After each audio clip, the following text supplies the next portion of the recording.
हमारे इस YouTube channel के सेगमेंट फास्ट न्यूज में आप तमाम का इस्तकबाल है। इस वीडियो में आप देख सकते हैं कमेंटों में बहुत ज्यादा खबरें। तो आइए शुरू करते हैं वीडियो को और देखते हैं आज की ताज़ा तरीन खबरें। मजलिस इत्तेहादुल मुस्लिमीन ने जुबली हिल्स एमएलए उम्मीदवार के नाम का ऐलान कर दिया। मजलिस इत्तेहादुल मुस्लिमीन ने अपने एक और उम्मीदवार के नाम का ऐलान कर दिया है। जनाब मोहम्मद राशिद फराजुद्दीन जो शेखपेट कॉर्पोरेटर हैं, जुबली हिल्स हल्के से मुकाबला करेंगे। बैरिस्टर असदुद्दीन ओवैसी सदर कुल हिंद मजलिस इत्तेहादुल मुस्लिमीन और रुकने पार्लियामेंट हैदराबाद ने इस बात का ऐलान कर दिया है। वाज़ेह है कि हाल ही में पार्टी ने बाज़ हल्कों के उम्मीदवारों के नामों का ऐलान किया था, जबकि जुबली हिल्स से आज राशिद फराज के नाम का ऐलान किया गया है। मजलिस ने कहा कि राशिद फराज हमारी पार्टी के जुबली हिल्स हल्के से एमएलए उम्मीदवार होंगे। मजलिस ने राजेंद्र नगर असेंबली के उम्मीदवार के नाम का भी ऐलान कर दिया। मजलिस इत्तेहादुल मुस्लिमीन ने हल्का असेंबली राजेंद्र नगर से अपने उम्मीदवार के नाम का ऐलान कर दिया है। बी रवि यादव हल्का असेंबली राजेंद्र नगर से मजलिस के उम्मीदवार होंगे और इंतखाबात में हिस्सा लेंगे। बैरिस्टर असदुद्दीन ओवैसी सदर कुल हिंद मजलिस इत्तेहादुल मुस्लिमीन व रुकने पार्लियामेंट हैदराबाद ने उनके नाम का ऐलान किया और कहा कि वो 22 साल से पार्टी कारकुन के तौर पर काम कर रहे हैं। आज सुबह ही जुबली हिल्स हल्के से राशिद फराज के नाम का ऐलान किया गया था और शाम हल्का असेंबली राजेंद्र नगर के उम्मीदवार का नाम का ऐलान कर दिया गया।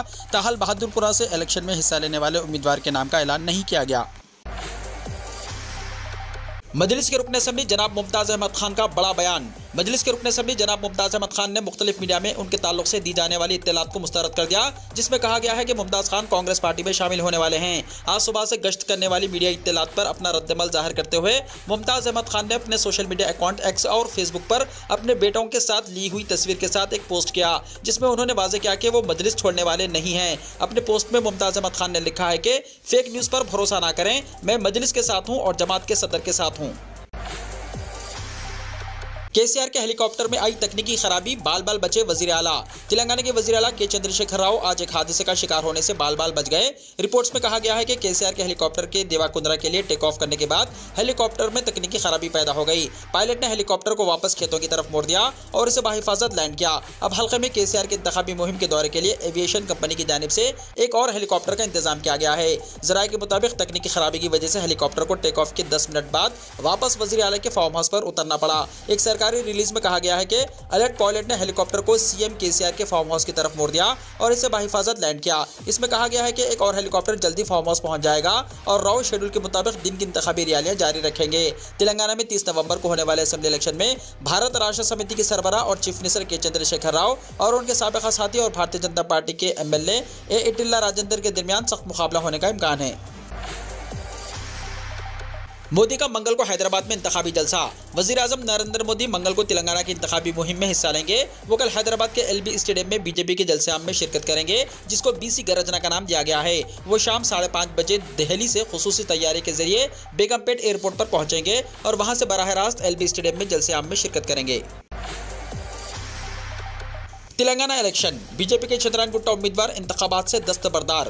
भारतीय जनता पार्टी के चंद्रायन गुट्टा के उम्मीदवार यू सत्यनारायण मुदिराज ने सेहत की खराबी का हवाला देते हुए आइंदा असेंबली इलेक्शन से अपनी उम्मीदवारी वापस ले ली है। बीजेपी क़यादत को लिखे खत में सत्यनारायण ने कहा कि तिब्बी मशवरे के बाद उन्होंने तेलंगाना असेंबली इलेक्शन से दस्तबरदार होने का इंतखाब किया। उनका नाम बीजेपी के उम्मीदवारों की पहली फहरिस्त में शामिल था। यहाँ तक कि इस उम्मीदवार ने पहले इंतखाबी मुहिम शुरू कर दी, ताहम अपनी मुहिम के दौरान इन्हें सेहत के कुछ मसाइल का सामना करना पड़ा, जिसकी वजह से वो मैदान से दस्तबरदार हो गए। तारीखी तौर पर चंद्रायन गुट्टा हल्का AIMIM का गढ़ रहा है और जनाब अकबरुद्दीन ओवैसी 2014 और 2018 में लगातार 2 बार मौजूदा एमएलए रहे हैं। 2018 के असेंबली इलेक्शन में AIMIM के उम्मीदवार जनाब अकबरुद्दीन ओवैसी ने बीजेपी को 80,263 वोटों के फर्क से शिकस्त दी। इसके बाद बीजेपी ने कौमी अखिलती कमीशन के रुकन और BJYM के साबिका कौमी सेक्रेटरी शहजादी सैयद को मैदान में उतारा था। आइंदा इलेक्शन के लिए पार्टी ने शहजादी की जगह सत्यनारायण को मैदान में उतारा था। मोहम्मद अली शब्बीर निजामाबाद अर्बन असेंबली हल्के से उम्मीदवार, कांग्रेस की तीसरी फहरिस्त जारी। तेलंगाना असेंबली इलेक्शन के लिए कांग्रेस ने आज अपनी तीसरी और आखिरी फहरिस्त जारी कर दी है, जिसमें साबिका वजीर मोहम्मद अली शब्बीर को निजामाबाद अर्बन असेंबली हल्के और जी विवेक को चिन्नूर असेंबली हल्के से उम्मीदवार बनाया गया है, जबकि रेवंत रेड्डी कामारेड्डी में चीफ मिनिस्टर चंद्रशेखर राव के खिलाफ मुकाबला करेंगे। फहरिस्त में 16 उम्मीदवारों के नामों का ऐलान किया गया। पुलिस ने नंबर प्लेट्स पर केसीआर की तस्वीर वाली 3 पुरानी कारें जब्त कर ली। पुलिस ने 3 कारों को जब्त कर लिया, जिनका इस्तेमाल कांग्रेस के कारकुन चीफ मिनिस्टर के चंद्रशेखर राव का मजाक उड़ाने के लिए करते थे।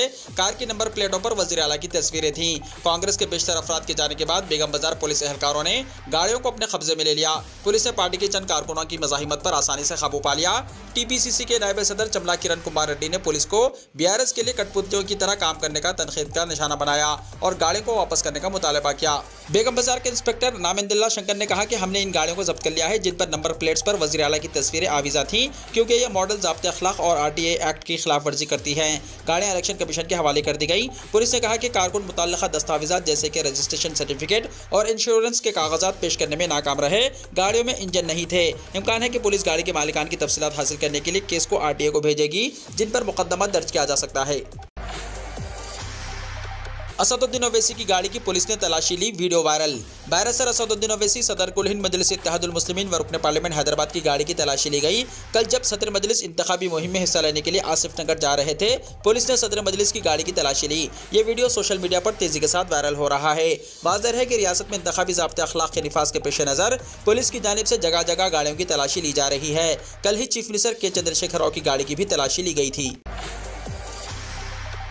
गोशा महल से मलून राजा सिंह के खिलाफ मजलिस उम्मीदवार क्यों नहीं? हैदराबाद के हल्का असेंबली गोशा महल में मलून राजा सिंह के खिलाफ मुस्लिम जमात के मुबैना नरम रवैये ने मुसलमानों में तशवीश पैदा कर दी है। मजलिस ने शहर के सिर्फ 9 असेंबली हल्काजात से मुकाबले का ऐलान किया है, जिसमें गोशा महल शामिल नहीं है। आम मुसलमानों में बेचैनी है कि गुस्ताखे रसूल के खिलाफ उम्मीदवार खड़ा करते हुए उसे शिकस्त से दो चार करने के बजाय क्यों खुली छूट दे दी गई। आम मुसलमानों में ये सवाल गश्त कर रहा है और मुस्लिम खवातीन भी इसी जज्बे के साथ मजलिस की क़यादत से सवाल करने पर मजबूर हैं। सदर मजलिस बैरिस्टर असदुद्दीन ओवैसी को कल नामपल्ली असेंबली हल्के में एक खातून ने राजा सिंह के खिलाफ मुकाबले से मुताल्लिक सवाल किया। मजलिस उम्मीदवार की इंतखाबी मुहिम के तहत पैदल दौरे में जब असद ओवैसी की एक खातून से मुलाकात हुई तो उस खातून ने पहले सदर मजलिस और उनके उम्मीदवार को कामयाबी के लिए दुआएं दी और फिर गुफ्तगू का रुख गोशा महल की तरफ मोड़ दिया। खातून ने अपने ईमानी जज्बे का मुजाहरा करते हुए सदर मजलिस को मशवरा दिया कि गोशा महल में मलून के खिलाफ उम्मीदवार खड़ा किया जाए। खातून के जज्बे का यह आलम था कि उसने यहाँ तक कह दिया कि मुझे खड़ा करो, मैं उसे देख लूंगी। ये सुनना था कि सदर मजलिस अपने उम्मीदवार के हक में वोट की अपील करते हुए वहां से चल पड़े और उन्होंने गोशा महल से मुताल्लिक सवाल का कोई जवाब नहीं दिया। वहां मौजूद मजलिस के कारकुन भी खातून के जज्बे ईमानी पर शशदर रह गए। धनतेरस और दिवाली से पहले सोने की कीमत में मामूली गिरावट, चांदी में इजाफा।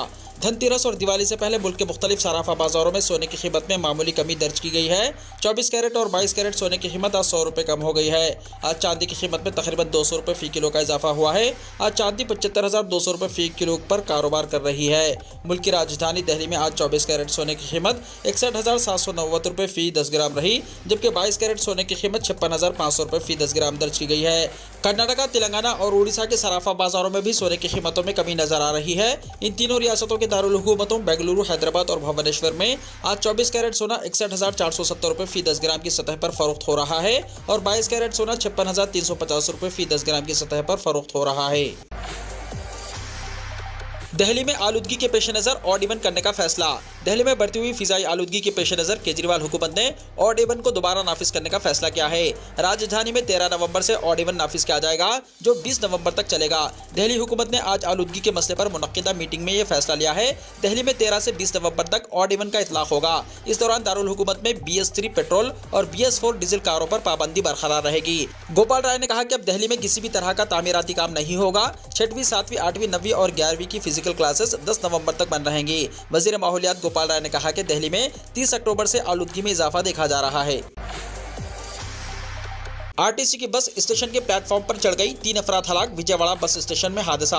आंध्र प्रदेश में आरटीसी की बस स्टेशन के प्लेटफॉर्म पर चढ़ गई, जिसके नतीजे में 3 अफराद हलाक हो गए।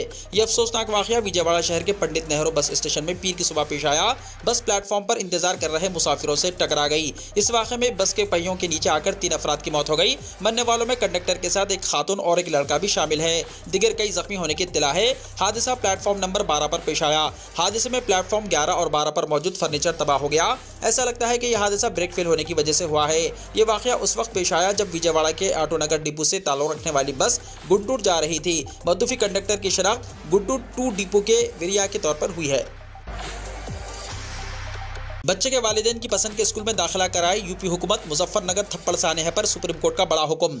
उत्तर प्रदेश के मुजफ्फरनगर के स्कूल में एक बच्चे को दूसरे बच्चों से थप्पड़ मारने के मामले में पीर 6 नवंबर को समाप्त हुई। इस दौरान सुप्रीम कोर्ट ने यूपी हुकूमत से कहा कि वो बच्चे के वालिदैन की पसंद के स्कूल में उसका दाखिला करवाए। इस मामले पर आइंदा समाअत अब जुमे के रोज होगी। मुजफ्फरनगर में एक मुस्लिम तालिब इल्म को कुछ गैर मुस्लिम तलबा से थप्पड़ मरवाने का एक वीडियो सामने आया था, जिसे लेकर काफी हंगामाराई भी हुई थी। नेपाल में फिर तेज जलजला, दिल्ली एनसीआर समेत पूरा शुमाली हिंदुस्तान लर्जा, जानिए क्या रहा हाल। दिल्ली और आसपास के शहरों समेत शुमाली हिंदुस्तान के बेशतर हिस्सों में पीर को जलजले के शदीद झटके महसूस किए गए। दिल्ली के साथ साथ नोएडा और गाजियाबाद में भी जलजले के झटके महसूस किए गए। जलजले का मरकज नेपाल में है और रेक्टर स्केल पर इसकी शिद्दत 5.6 बताई गई।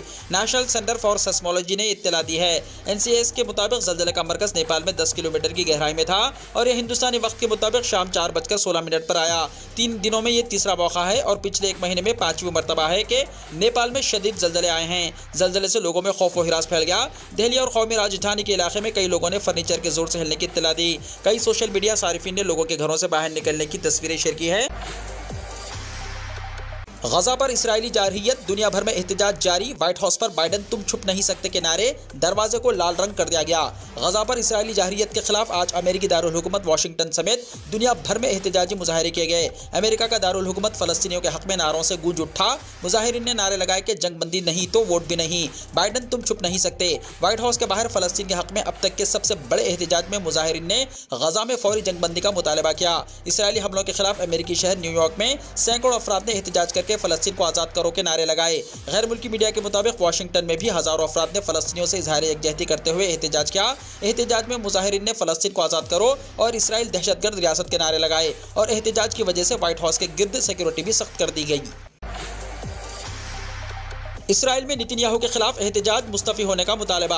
इसराइल में हजारों अफराद अपने ही वज़ीर-ए-आज़म बिन्यामिन नेतन्याहू के खिलाफ सरापा एहतजाज हैं। इसराइल अवाम की जानिब से 7 अक्टूबर के हमले और यरगमालियों को छुड़ाने के लिए हुकूमती हिकमत अमली पर शदीद तनकीद की जा रही है। इसके अलावा इसराइल के जंगी रद्द-ए-अमल पर एहतजाज भी जारी है। मीडिया रिपोर्ट्स के मुताबिक मकबूजा बैतुल मुक़द्दस में नेतन्याहू की रिहाइशगाह के बाहर अवाम की बड़ी तादाद की जानिब से मुजाहरा किया गया और वज़ीर-ए-आज़म से मुस्तफ़ी होने का मुतालबा किया गया। वाज़ेह है कि गजा में 7 अक्टूबर से अब तक 3900 बच्चों और 2509 खवातीन समेत शहीद फलस्तीनियों की तादाद 9488 हो गई है, जबकि 6360 बच्चों और 4891 खवातीन समेत जख्मियों की तादाद 24158 से तजावुज कर चुकी है। अब बहुत हो चुका, गजा में फौरी जंगबंदी की जाए, अक़वाम मुत्तहिदा ने कहा। अक़वाम मुत्तहिदा के तमाम अहम इदारों ने एक मुश्तरका बयान में गजा में शहरी अमवात पर बरहमी का इजहार करते हुए फौरी जंगबंदी का मुतालबा किया है। दूसरी तरफ इसराइल ने पीर के रोज़ भी गजा पर हमले किए हैं। अक़वाम मुत्तहिदा के सरबराह गुटरेश नीस इस आलमी इदारे के तमाम अहम ज़ैली इदारों के सरबराहान ने भी इतवार के रोज़ एक गैर मामूली मुश्तरका बयान में गजा पट्टी के इलाके में शहरी अमवात पर बरहमी का इजहार करते हुए फौरी जंगबंदी का मुतालबा किया। अक़वाम मुत्तहिदा और इसके ज़ैली इदारों बशुमुल यूनिसेफ, वर्ल्ड फूड प्रोग्राम और वर्ल्ड हेल्थ ऑर्गेनाइजेशन ने एक बयान में कहा, तकरीबन 1 महीने से दुनिया सदमे और खौफ के आलम में इसराइल और मकबूजा फ़लस्तीन इलाकों की सूरत हाल का मुशाहिदा कर रही है, जहां हलाकतों की तादाद में मुसलसल इजाफा हो रहा है और तबाही बढ़ती जा रही है।